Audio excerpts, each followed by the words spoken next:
नमस्तेस्तु भगवन् विश्वेश्वराय महादेवाय त्र्यम्बकाय त्रिपुरान्तकाय त्रिकाग्निकालाय कालाग्निरुद्राय नीलकण्ठाय मृत्युञ्जयाय सर्वेश्वराय सदाशिवाय श्रीमान् महादेवाय नमः। ॐ नमः शम्भवाय च मयोभवाय च नमः शङ्कराय च मयस्कराय च नमः शिवाय च शिवतराय च। ॐ त्र्यम्बकं यजामहे सुगन्धिं पुष्टिवर्धनम् उर्वारुकमिव बन्धनान् मृत्योर्मुक्ष्यमामृतात्।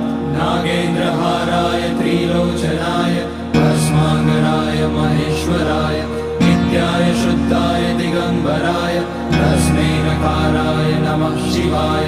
मन्दाकिनी सलिलचन्दन चर्चिताय नन्दीश्वर प्रमथनाथ महेश्वराय